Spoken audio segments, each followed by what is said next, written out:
ফুল সুন্দর শাড়িতে, নারী সুন্দর বাড়িতে, আর মাগি সুন্দর টিকটকে। সমস্যা নাই, আপনি টিকটকে নষ্টামি করেন আর আমি ইউটিউবে আপনাকে ভৈরা দিব। ভৈরা দে আমারে ভৈরা দে তোরা ভৈরা দে আমারে তোরা ভৈরা দে। মাগি চেনার খুব সহজ উপায়, এরা নিচতলা ভাড়া দিয়ে 2 তলা বড় করে পরে 2 তলা দেখিয়ে টিকটক ফ্রিল্যান্সিং করে।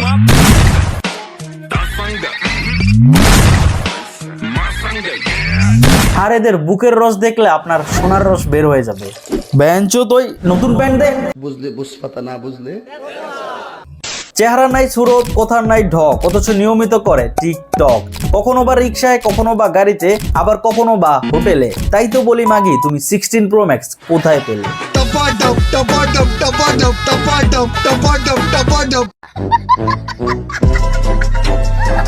আমার মনে হচ্ছে এখন কক্সবাজারে কাস্টমার নাই, তাই তো রাস্তায় বের হয়ে রিক্সায় করে বিজ্ঞাপন ঝুলাচ্ছে আর কাস্টমার খুঁজছে। আসলে আমার কাস্টমার লাগবে কেন? আমার তো 16 প্রো ম্যাক্স আছে। যাদের 16 প্রো ম্যাক্স নাই তাদের কাস্টমার লাগে, তারা হচ্ছে কক্সবাজার যায়, তো আমার প্রয়োজন নাই। ও আচ্ছা, তাই নাকি? আপনার তাহলে কাস্টমার দরকার নাই, আপনি তাহলে কক্সবাজার যান না। ওই রতন ভিডিও লাগাতো। আমি যাচ্ছি কক্সবাজার।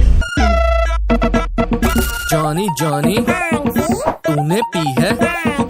16 বছর বয়স আমার কচি ডাবের মতো। ও মাই গড, আচ্ছা আপনি কচি ডাব বানাইতে খান কি? যারা যারা আমার সাথে কালকে মিট করতে যাচ্ছ সবাই হচ্ছে আমাকে ইনবক্স করো। কি বড় বড় ডাব, কথার কি ভাব, যেন শুনলে মনে হয় কোনো হিজলা কথা বলতেছে। লাইক সিরিয়াসলি, আপনি যে মেয়ে তার প্রমাণ কি? বেইমানের সাথে বেইমানি করলে গুনাহ হয় না, কারণ এটা তার উচিত শিক্ষা।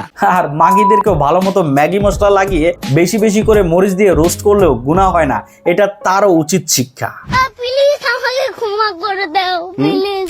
আপনার নিজের লজ্জা শরমে সেটা ভিন্ন কথা, বাট আপনি বাসার ছাদে, রাস্তায়, বারান্দায় এইভাবে অর্ধ উলঙ্গ হয়ে থাকবেন না, কারণ এই সমাজটা আপনাদের মতো মাগির জন্য নয়। বাট আমি বুঝি না, আপনার কি বাপ মা নাই? তারা কি আপনাকে দেখে না? ঠিক এই জন্যই হয়তোবা আব্দুর রাজ্জাক বিন ইউসুফ বলেছিল, জন্ম দিতে পারলেই বাপ হওয়া যায় না। এই যে আপনার মেয়ে ফতোয়া গায়ে দিয়ে আছে, আপনি দেখেন না চোখটা একটু নিচু হয় না? ছি ছি ছি, আপনি কি কাপুরুষ? আপনি কি আগাছা? আপনি কি কাপুরুষ? আপনি কি আগাছা? ওর কি বাপ নাই? ও কি অমুসলিমের মেয়ে? ও কি হিন্দুর মেয়ে? বলেন কি আপনি? জন্ম দিতে পারলেই বাপ হওয়া যায় না, প্রসাব করাতে পারলেই মা হওয়া যায় না। পাগলিও বাচ্চা প্রসাব করাতে পারে। কোথাকার না কোথাকার মেয়ে টিকটকে এসে ভিডিও বানায়, না আছে কন্টেন্ট, না আছে চেহারা, না আছে কণ্ঠ, মানে দেখার মতো কোনো কিছুই নেই, জাস্ট এই 2টা বুবস বাদে। আর এইগুলা দেখে নাকি 1,91,000 মানুষ তাকে ফলো করছে।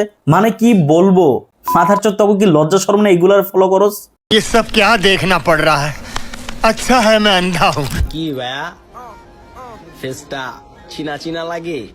এই ভিডিওটা আপনার জন্য ফার্স্ট ওয়ার্নিং ছিল, আশা করি ভালো হয়ে যাবেন। আর তারপরও যদি ভালো না হন তাহলেও কোনো সমস্যা নাই, কারণ পিছনে আগুন আছে, লোহা গরম আছে, ঠিক জায়গা মতো ভরে দিব। মিয়া খলিফার কিছু কষ্টের নাটক দেখছিলাম।